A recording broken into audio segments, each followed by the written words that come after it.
Nous sommes seulement qu'au 15 juillet au moment où j'enregistre cette vidéo et mon dieu qu'est-ce qu'il fait chaud dans le monde du catch. Ouais, salut à tous, c'est Sturi, on est parti pour la review de SmackDown, le SmackDown Recap. Un épisode de SmackDown qui s'est tenu dans la nuit du vendredi 14 au samedi 15 juillet 2023 depuis Raleigh en Caroline du Nord. Raleigh. Bon, on est en Caroline du Nord, donc vous vous doutez, Charlotte Flair, elle va être dans les parages. Un épisode de SmackDown marqué cependant par l'absence de Roman Reigns. Ah ouais, un show sur deux, hein. Oh mais attendez, partez pas, si le chef tribal vous manque autant, vous inquiétez pas, il y aura un clip recap de ce qui s'est passé la semaine dernière de 4 minutes pendant l'épisode. Et bien entendu, la suite du développement avec l'ascension de Main Event Jey Uso qui veut des réponses et qui vient affirmer sa position de vouloir affronter Roman Reigns à SummerSlam. Il sera confronté par Solo Sikoa. Paul Heyman, je vous en dis pas plus, on garde ça pour le recap. Et aussi ce soir, dans le Main Event, Bianca Belair affronte Asuka pour le championnat WWE féminin. Il y aura également un Fatal 4-Way qualificatif pour une potentielle place d'aspirant numéro 1 au championnat de Austin Theory. Il y aura un deuxième Fatal 4-Way la semaine prochaine pour un épisode, je le rappelle, la semaine prochaine qui sera diffusé sur FS1. Ah, ils l'ont marqué en grand partout, hein. FS1 la semaine prochaine, surtout pensez à changer de chaîne, ça sera pas sur la Fox, donc ça sera pas les ratings à 2,5 millions de téléspectateurs, mais attention cependant, le chef tribal Roman Reigns sera de retour. Eh oui. Également, je vous dis que c'est chaud dans le monde du catch, puisque pas plus tard que ce matin, au moment où j'enregistre, le G1 Climax de New Japan vient de débuter, un premier show. Ouais, en demi-teinte, avec 3 excellents matchs. Beaucoup de surprises, et ça continue demain, et je le rappelle, c'est gratuit. Les 2 premières journées sont gratuites sur le New Japan World, et ça vaut le coup de jeter un œil. Bon, quoique demain, c'est 7h du matin. Hein, déjà que cette vidéo-là, elle va sortir tard, donc pensez à mettre un réveil 7h du matin pour voir Eddie Kingston contre Shingo Takagi, entre autres. Je vous rassure, on fera des points réguliers sur twitch.tv/Turi316 sur ce qui va se passer au sein de ce G1 Climax. Il y aura également d'autres live react que je programmais pour la toute fin du tournoi, notamment pour les dernières journées de bloc, les quarts de finale, demi-finale et finale. Ah, ça fait quand même un gros planning. Et aussi, si vous aimez vous marrer un bon coup, je vous conseille de regarder le show Game Changer Wrestling de la nuit dernière où Speedball Mike Bailey a affronté Yoshihiko, la légende Yoshihiko, la légende, dans un combat tribute au Omega Will Ospreay de Forbidden Door, et c'était particulièrement très fun à suivre. Hein? Sauf pour Jim Cornette, on se doute. Golden Lover, le One with Angel Doga, compte de 1, Omega. Du catch en pagaille, vous vous en doutez, mais si vous avez cliqué sur cette vidéo, que vous avez probablement lâché votre plus beau pouce bleu, c'est tout simplement pour faire la review, le récap de ce qui s'est passé hier soir lors de SmackDown. Les amis, générique. Et 1 et 2 et seulement 2, pas besoin de plus pour être heureux. On se détend, on allume l'ordi, c'est l'heure de retrouver Sturi. Ça va causer de 619, de son pom-pom de pedigree. Mais si comme moi t'as rien compris, t'es quand même le bienvenu. C'est ça le catch, de la passion et du fun. On se prépare pour le corps à corps, donc tout le monde reste fort. Un épisode de SmackDown qui va non pas sourire avec un clip, on nous remonte, enfin pas tout de suite, d'abord c'est Jey Uso qui marche backstage, Jey Uso est là, pour nous annoncer que Jey Uso ce soir déclare la guerre à la Bloodline. Et ouais. Et plus de spermatozoïdes bisous, j'étais totalement déçu et triste et peiné, et peut-être que ça fait déjà plusieurs semaines, mais Bianca Belair fait son entrée et désormais la CGI de Bianca Belair, c'est des petits bisous papillons qui volent, des petits bisous papillons, des petits bisous. Bianca Belair, elle a prouvé il y a 2 semaines que le dicton, la passion c'est de vertu. 1-1, elle a aucune patience, elle a interféré dans le combat il y a 2 semaines entre Asuka et Charlotte Flair. Cette fois-ci, c'est elle qui a son opportunité au titre, elle compte bien battre Asuka et devenir la nouvelle championne de SmackDown et reprendre les affaires là où elle les avait laissées. Et parlons de quelqu'un qui veut aussi reprendre les affaires là où elle les a laissées, c'est Charlotte Flair qui devant son public très bien accueilli, qui vient confronter Bianca Belair et qui souhaite de tout son cœur visiblement que Bianca Belair batte Asuka ce soir, devienne la nouvelle championne, mais elle lui demande en contrepartie d'être la prochaine en ligne à avoir une opportunité au championnat WWE féminin. Bianca Belair, elle fait ok, si c'est fair play, d'accord, on se serre la main d'un commun accord. Ah, on en est là, on demande même plus l'avis à Adam Pearce, à quelconque officiel, on décide les matchs, qu'est-ce qui se passe. Et donc vous l'avez compris et je vais me répéter, ce soir, dans... Oui, le main event, on sait, Asuka contre Bianca Belair, le titre est en jeu, Charlotte apparemment, elle a pas décidé d'intervenir, à moins qu'elle se foute de notre gueule, on verra bien. Je le disais en préambule, Fatal 4-Way United States Championship invitationnel pour qualifier quelqu'un qui ira dans une finale affronter le vainqueur d'un autre Fatal 4-Way la semaine prochaine pour devenir aspirant numéro 1 au championnat d'Austin Theory. On sait pas si c'est à SummerSlam ou si ça sera en weekly, bref. Et Jay Styles fera face à Santos Escobar, à Butch et à Grayson Waller en qualité de perdant dans ce combat la semaine dernière contre Edge. Logique. Butch dans la Corilla Position, il est totalement déter, il est rejoint par ses collègues Ridge Holland, fils de François, et Sheamus, puisque eux deux dans un instant ils vont aller affronter les Pretty Deadly, les sbires, oui on peut dire ça, de Austin Theory. Il faut régler l'affaire une bonne fois pour toutes, 10 minutes de match très correct avec des Pretty Deadly qui vont se faire dominer, empaqueter comme des Playmobil par Sheamus. Ridge Holland il va nous faire des gros plaquages dans les jambes façon football américain. Et bah malgré ça et malgré toute la puissance décuplée par les Brawling Brutes, et bah oui les Pretty Deadly ont remporté la victoire. Vous allez me dire comment, il y a eu un broad kick de Sheamus qui a dégagé, il me semble que c'est Elton Prince ou Kit Wilson, l'un des deux. Pendant ce temps-là, dans le ring, Kit Wilson ou Elton Prince, l'un des deux, a retiré dans le dos de l'arbitre la protection du coin. Ridge Holland, il a fait un tout droit dedans et il s'est fait avoir cueilli par une leg drop. 1, 2, 3, les Pretty Deadly volent encore une victoire et malgré leur unique défaite contre Kevin Owens et Sami Zayn il y a 2 semaines, ils continuent leur ascension et continuent d'engranger beaucoup de momentum. Une équipe qui me plaît. Oui, j'aime bien Abba. Vous aimez bien Abba? Moi j'aime bien Abba. Beaucoup de frustration pour les Brawling Brutes qui perdent encore une bataille, mais l'espoir n'est pas perdu puisque ce soir, je le rappelle, Butch! Et une chance pour le championnat d'Austin Theory. On nous remonte après ça un clip de la défaite de Grayson Waller la semaine dernière contre Edge dans le main event de cet épisode de SmackDown au Madison Square Garden. Un bel effort qui a d'ailleurs été félicité par Edge qui a dit à Grayson Waller qu'il était capable de nager avec les plus grands. Et ben Grayson Waller, on va le retrouver au micro de Katie Kelly. Grayson Waller il est content, il se dit voilà, WWE me reconnaît à ma juste valeur, il me donne une opportunité d'aller chercher le championnat des États-Unis, c'est tout à fait normal, à tel point que même The Rock, et oui, The Rock, sur Twitter, a réagi au début de Grayson Waller, alors que dans sa propre famille, c'est le bordel, la Bloodline, bien sûr, et Grayson Waller, il a dit, bah tu vois, là, même The Rock, il s'occupe de moi, il en a rien à foutre de sa famille.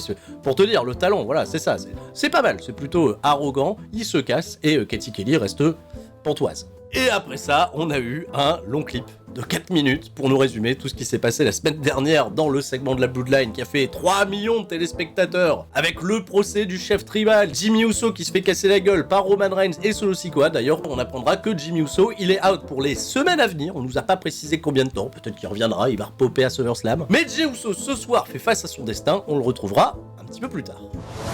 Backstage, on va croiser Charlotte Flair qui est sur le point de se barrer, elle va croiser Adam Pearce, Adam Pearce lui fait bah, qu'est-ce que tu fais, tu te barres, t'es quand même en Caroline du Nord, t'es devant ton public, bah elle a fait bah ouais, Asuka, Bianca Belair, que la meilleure gagne, et moi j'affronterai Bianca Belair quand elle aura repris le titre. Bon pour moi tout est clair, j'ai pas besoin de rester. Alors Adam Pearce, il la regarde partir de manière totalement pantoise, et arrive alors Bayley et Io Sky avec la mallette du Money in the Bank qui elles aussi vont surveiller de très près le main event de ce soir, et de ce fait Charlotte Flair elle fait machine arrière. Elle fait bon bah finalement je vais rester quand même observer le match pour s'assurer que tout se passe bien.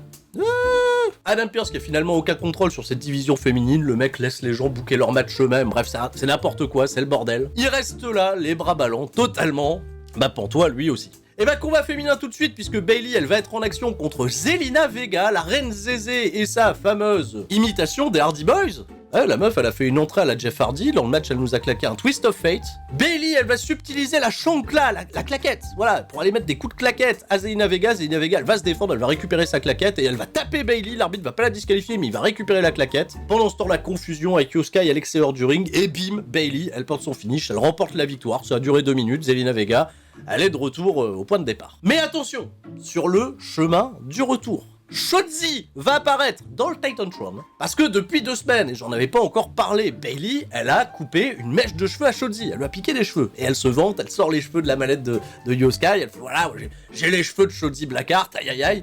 Et Shotzi de ce fait, elle fait quoi? Elle fait tu crois sincèrement que ça va m'affecter d'avoir coupé mes cheveux? Et on la voit, elle a une partie des cheveux coupés et là elle chope une tondeuse, qu'est-ce qui se passe? Et elle se rase la tête. Quoi? Elle se rase la tête. Ah bah, plus de cheveux, Shotzi Blackheart. Et apparemment, elle a pas fait ça pour rien. Elle a fait ça, oui, pour valoriser son programme contre Bayley, mais aussi, on l'a appris sur les réseaux sociaux, en geste de soutien à sa sœur qui est malheureusement atteinte d'un cancer. Un geste loin d'être banal, très babyface et qui va souligner la folie de Shotzi Blackheart qui va se lancer aux trousses et à la poursuite d'une certaine Bayley. Jey Uso dans le ring, bien accueilli par le public ici à Raleigh, Caroline du Nord. Jey Uso d'un air grave, il va nous parler de la relation avec son frère Jimmy, donc on le sait, qui est blessé. Tout ce qui affecte son frère jumeau l'affecte lui aussi, c'est pour ça qu'ils sont inséparables. Alors la Bloodline qui déclare la guerre à son frère, lui, et bah forcément, il va suivre son frère et partir en croisade contre Roman Reigns, Solo Sikoa, et chambouler l'ordre établi, et d'ailleurs il s'en prend également verbalement très fort à un certain Paul Heyman qui corrompt selon lui toute la famille samoane, alors que Jey Uso, lui, respecte toutes les valeurs et tous les enseignements qu'ont apporté sa famille au monde du catch. Bon, bah forcément, Paul Heyman, Solo Sikoa, ils vont réagir. Et flanqué derrière un Solo Sikoa très déter, on va voir une super promo de la part de Paul Heyman, qui va accuser Jey Uso d'être le seul responsable de ce qui s'est passé la semaine dernière à Jimmy. C'est ta faute, je ne te le pardonnerai pas, toute ta famille ne te le pardonnera pas, Roman Reigns, bien évidemment, il ne te le pardonnera pas. Et Solo Sikoa qui va choper le micro à Paul Heyman. On a toujours peur quand Solo Sikoa il prend le micro, et bah il va dire à Jey Uso que lui aussi ne le pardonnera pas. Vous vous en doutez, après ça, il y a bagarre, et la bagarre elle tourne à l'avantage de Jey Uso, qui est peut-être sur le point de faire un nez à nez avec Paul Heyman, et Paul Heyman il se chie dessus. Heureusement, Solo Sikoa il revient, la bagarre se poursuit, et Solo Sikoa il se fait encore une fois envoyer à l'extérieur du ring par Jey Uso, et là, le moment il arrive.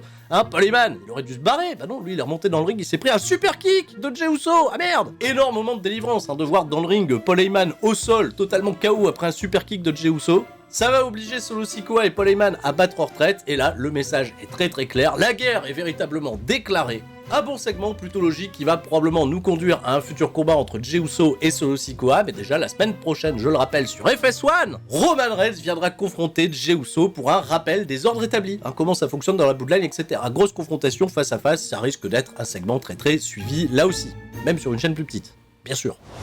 Le Fatal 4-Way dans le cadre du United States Championship Invitational. On est parti, AJ Styles, Butch, Santos Escobar et Grayson Waller, tout ça sous les yeux de l'actuel champion des États-Unis Austin Theory à la table de commentateurs. 12 minutes de match et comme vous en doutez, c'était de la très bonne action, ça a voltigé dans tous les sens, tout le monde combine bien, tout le monde se trouve bien dans le ring, les spots sont impressionnants. Un gros suspense va être créé jusqu'au moment où AJ Styles était peut-être sur le point de capitaliser après un phénoménal forearm et une tentative de Styles Clash apportée sur Butch.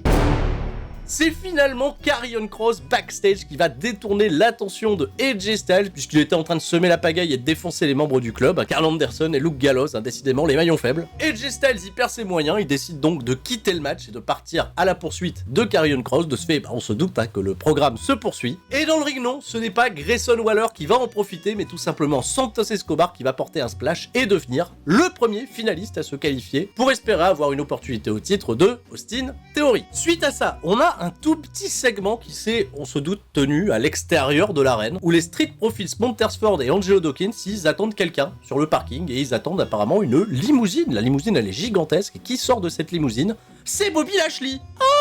Bobby Lashley, il a convoqué les Street Profits, apparemment tout le monde est en bonne entente, pour aller discuter. On sait pas de quoi ils vont discuter, on peut se douter d'une formation, d'un potentiel Hurt Business 2.0, les bases de quelque chose forcément très attendu, et puis Bobby Lashley, ça fait plaisir parce qu'on l'avait pas revu depuis pas mal de temps. On a après ça une présentation des 4 participants au Fatal 4-Way de la semaine prochaine. Il y aura donc Rey Mysterio qui se motive bien entendu pour aller le gagner. Cameron Grimes qu'on n'avait pas revu depuis sa querelle avec Baron Corbin, et finalement le match entre les deux on l'a jamais vu puisque Baron Corbin désormais c'est la star de NXT. Participera également à ce Fatal 4-Way Sheamus qui a encore une longue histoire à raconter je pense avec Austin Theory, enfin longue ça dépend, vous voulez voir une histoire longue entre les deux, je sais pas. Mais surtout le 4e participant, lui il va venir en live devant les gens, tout le monde l'attendait à ce moment-là, c'est LA Knight. Yeah! Un accueil totalement incroyable de la part du public en Caroline du Nord pour LA Knight, qui va nous claquer une promo totalement conscient que son nom est en train de rayonner de partout sur internet. Il va dire oui, on se sert de moi pour alimenter les clics, les vues. C'est normal, WWE fait son meilleur investissement en me signant moi. Alors à partir de là, vous pouvez m'appeler comme vous voulez, la méga star, le GOAT. Mais une chose est sûre, vous allez prochainement m'appeler champion. Parce que Austin Theory, ton règne, il est à moi. Oh, il l'a pas dit exactement comme ça, mais on en est pas loin. En tout cas, les gens sont tellement contents. Chacune de ces phrases ont été ponctuées d'un yeah. Le projet LA Knight, il est définitivement lancé en tant que babyface, ça se sent. Mais s'il gagne le 4-Way, il va l'affronter Santos Escobar, qui est un autre babyface. Vraiment? Ah bon? Allez, c'est l'heure du main event, Bianca Belair contre Asuka. Ça a jamais été exceptionnel quand elles se sont affrontées à WrestleMania, Night of Champions, peut-être un meilleur match ce soir. Et bah oui, j'ai trouvé que la chimie était un petit peu plus naturelle entre les deux, c'était un début de match très athlétique. Ça va durer, cela dit, seulement 9 minutes et ça a été aussi particulièrement mouvementé à l'extérieur du ring puisque dans un premier temps, Bayley et Io Sky, elles ont, comme Bianca Belair il y a 2 semaines, acheté un billet pour être au premier rang et assister au combat. Et bah Charlotte Flair, elle a fait pareil et elle s'est mise à la place du mec en t-shirt vert d'habitude qui est toujours au premier rang. Là, elle pipoie face à l'arcam, plan au milieu. Charlotte Flair, elle a regardé le combat. On est parti à la pub, retour de pub. La domination, elle se faisait d'un côté comme de l'autre. On a finalement fini à l'extérieur du ring où Bianca Belair elle a porté son Kyodi sur Asuka sur la table des commentateurs, pas à travers, juste sur la table. Et ben c'était le feu vert pour lancer Io Sky et Bayley à leur poursuite. Charlotte elle est venue en enforcer et malheureusement ce qui devait arriver arriva. Charlotte Flair malencontreusement, alors qu'elle visait Io Sky, a porté sa spire sur Bianca Belair. Et étant donné que Bianca Belair elle est impliquée dans le combat, et ben on a appelé la disqualification. Victoire de Bianca de ce fait par DQ. Io Sky et Bayley, elles vont tenter d'en profiter pour faire le cash-in, mais malheureusement pour elles, ça n'arrivera pas. Asuka, elle va se relever, elle va cracher son Poison Mist au visage de Bayley. Io Sky, bah tant pis, elle aura pas cash-in. Et grosse tension palpable entre Charlotte Flair, Bianca Belair. On se doute, même si ça n'a pas été annoncé, que tout ça va débouler sur un triple menace le 5 août pour SummerSlam. On attend l'officialisation, probablement la semaine prochaine, mais il va falloir que tout ça se règle, bien sûr. C'est un beau match sur le papier. Et attention quand même, Io Sky en embuscade avec une Bayley qui est full soutien pour elle, ça peut être pas mal.